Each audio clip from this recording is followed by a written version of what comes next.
پاکستان اور پاکستان سے باہر بسنے والے تمام دوست احباب کو ایک بار پھر السلام علیکم۔ ایک ایسے دن جب کہ تحریک انصاف کے مرکزی رہنما، سابق وزیر اور سپریم کورٹ کے وکیل فواد چودھری کی گرفتاری کی خبریں دن بھر میڈیا پہ گردش کرتی رہیں۔ انہیں لاہور کی سڑکوں پہ گھمایا گیا، کبھی ایک عدالت کبھی دوسری عدالت، اور یہ تصویر آپ دیکھ رہے ہیں دنیا بھر میں پاکستان کے لیے بڑی مقبولیت کا سبب بنی۔ ہتھکڑیوں کے ساتھ فواد چودھری پولیس وین میں بیٹھے ہیں۔ اب ایک طرف اقتصادی بدحالی کے حوالے سے پاکستان کا ذکر ہر ملک میں ہو رہا ہے، خاص طور پہ بھارت میں ہر کوئی چینل پہ پاکستان کی اقتصادی صورتحال کے حوالے سے تبصرے کر رہا ہے۔ بڑی خوشیاں منائی جا رہی ہیں وہاں پہ پاکستان کے معاشی حالات کے باعث، لیکن اس کے ساتھ ساتھ پاکستان میں جو اس وقت سیاسی جماعتوں کے مابین باہمی چپکلش ہے، اس کا بھی بڑا چرچہ ہے بھارت جیسے ملکوں میں۔ ظاہر ان کو خوشی ہوتی ہوگی کہ پاکستان ایک نیوکلیر پاور ہے، کہاں پہ تھا اور اس وقت کہاں پہنچ گیا ہے، کہ ایک سابقہ وزیر ہے جو کہ خود وکیل بھی ہے کہ ہتھ کڑی لگی یہ تصویر کہاں کہاں نہیں پہنچی ہوگی۔ اب بدقسمتی یہ ہے کہ یہ ملک بھی وہی ہے، ادارے بھی وہی ہیں، الفاظ بھی وہی ہیں، دھمکیاں بھی وہی ہیں ان اداروں کے حوالے سے جس کا الزام فواد چودھری پہ لگا ہے۔ صرف چہرے بدلے ہیں، وقت اور ٹائم فریم اور ترجیحات بدل گئی ہیں، مہرے بنیادی طور پہ وہی ہیں، یعنی سیاستدان، صرف سیاستدان کا نام تبدیل ہو گئے۔ کبھی وہ سرحد کے اس پار تھے، آج وہ سرحد کے اس پار ہیں، لہٰذا وہ پھر جو کچھ کہتے ہیں اس کا خمیازہ بھی بھگتنا پڑتا ہے۔ جس طرح فواد چودھری صاحب کو اٹھایا گیا، جن حالات میں آپ یہ دیکھیے کہ ان کے گھر کئی درجن پولیس والے بھیجے گئے، ایک درجن دو درجن کے قریب گاڑیاں تھیں پولیس کی جو ان کو گرفتار کرنے پہنچی تھیں۔ اب ایسے معلوم ہو رہا تھا، یہ مناظر کچھ اس قسم کے لگ رہے تھے، جو تھوڑی بہت تصویریں باہر آئی ہیں، کہ شاید کوئی گینگ وار ہونے جا رہی ہے، کوئی بہت بڑا پولیس مقابلہ ہونے جا رہا ہے، دہشت گردوں نے کسی بلڈنگ پہ قبضہ کر رکھا ہے جس کو چھڑانے کے لیے پولیس کی اتنی بھاری نفری وہاں پہ پہنچ گئی ہے۔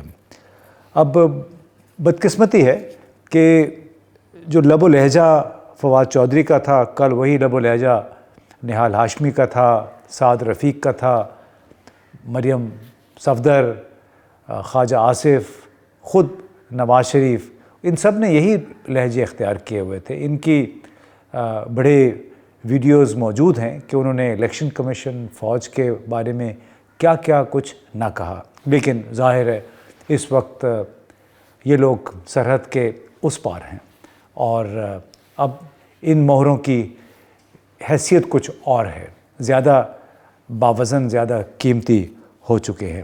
اب اس حوالے سے تحریک انصاف کی مرکزی رہنما شیریں مزاری صاحبہ نے ایک پریس کانفرنس میں بھی خاص طور پہ پاکستان کے نظام انصاف، چیف جسٹس آف پاکستان کے حوالے سے بھی اپنے خیالات کا کچھ اظہار یوں کیا۔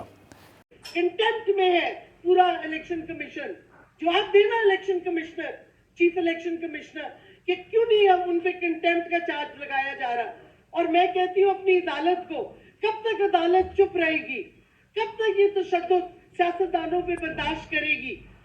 چیف جسٹس آف پاکستان، آپ پہ پوری آپ لا اینڈ آرڈر کے سیف گارڈ ہیں، آپ نے قانون کو امپلیمنٹ کرنا ہے۔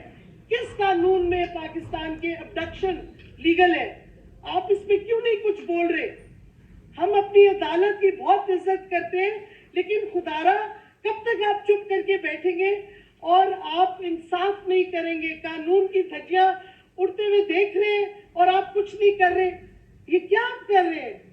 پورا ہمارا انصاف کا نظام تباہ ہو رہا ہے، آپ کب تک چپ کر کے بیٹھیں گے؟ چیف جسٹس صاحب، بڑے عزت سے میں آپ کو کہہ رہی ہوں کہ وقت آ گیا ہے کہ آپ کھڑے ہوں اور یہ جو انصاف کی اور قانون کی دھجیاں اڑائی جا رہی ہے، یہ ریاست جو دھجیاں اڑا رہی ہے،